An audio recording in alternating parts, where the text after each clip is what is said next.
Halo anak-anak, apa kabar? Pak harap selalu sehat ya.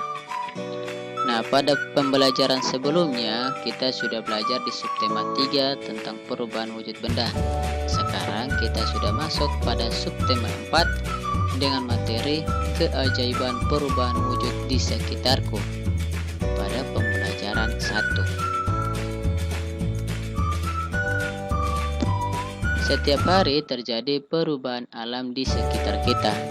Perubahan wujud adalah contohnya.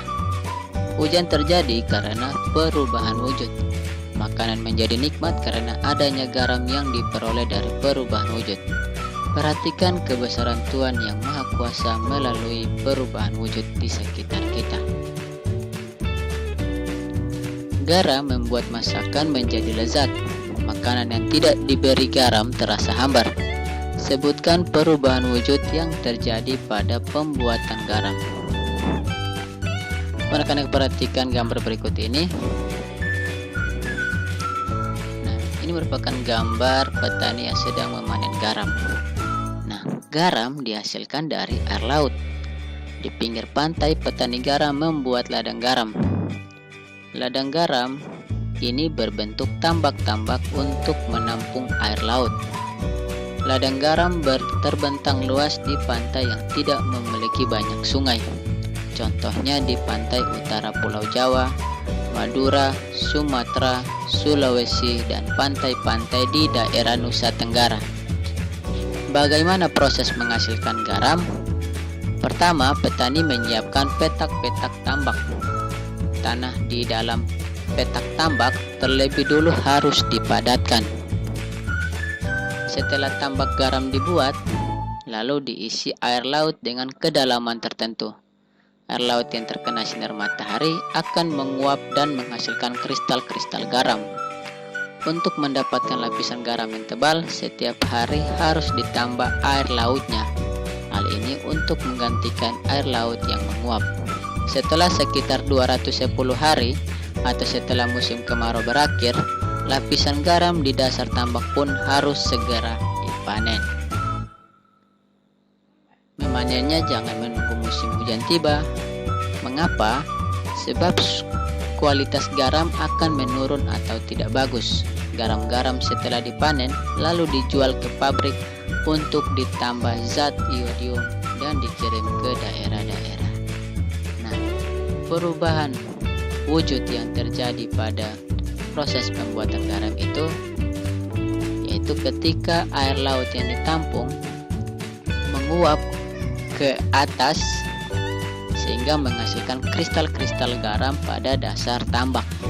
Nah, itu merupakan contoh proses atau contoh perubahan wujud yang terjadi pada proses pembuatan garam. Nah, masih tentang pembuatan garam. Waktu yang dibutuhkan petani garam untuk mengisi satu petak air laut adalah 2 jam.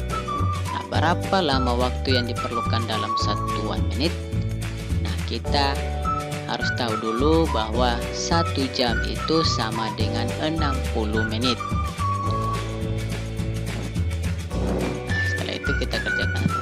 Jadi kalau 2 jam itu sama dengan 2 dikali 60 menit. 2 dikali 60 menit itu sama dengan 120 menit. Jadi, waktu yang dibutuhkan petani garam untuk mengisi satu petak adalah 120 menit. Berikut lagi, untuk memanen satu petak garam, petani garam memerlukan waktu 90 menit. Berapa lama waktu yang diperlukan dalam satuan jam? Nah, kita jabarkan dulu atau kita pisahkan dulu. 90 menit sama dengan 60 menit ditambah 30 menit. Nah, kita ingat bahwa 1 jam sama dengan 60 menit. Nah, di sini ada 60 menit, maka 60 menit itu juga sama dengan 1 jam, sehingga hasilnya adalah 1 jam ditambah 30 menit. Jadi, waktu yang dibutuhkan petani garam untuk memanen 1 petak garam adalah 1 jam 30 menit. Nah, atau kita juga bisa menjabarkan dulu 90 menit sama dengan 60 menit ditambah 30 menit. Nah, setelah itu kita ubah 60 menit itu sama dengan berapa jam. Nah, 60 menit itu kita bagi dengan 60. Kenapa? Karena untuk ubah 60 menit itu ke jam, maka kita harus bagi dengan 60 karena 1 jam itu sama dengan 60 menit. Nah, kalau pembagiannya sudah seperti ini, kita coret dulu angka nolnya. Jadi kalau ada angka nol pada kedua bilangan, untuk mempermudah kita dalam membagi, kita coret saja angka nol pada kedua bilangan tersebut dengan jumlah yang sama. Nah, sini kita coret nolnya.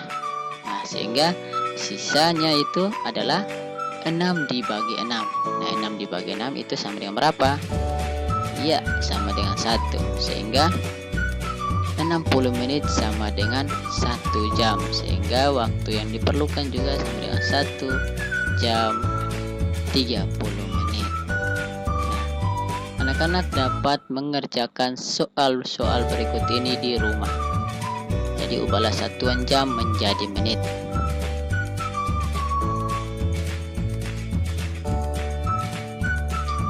Terima kasih, semoga video ini dapat bermanfaat untuk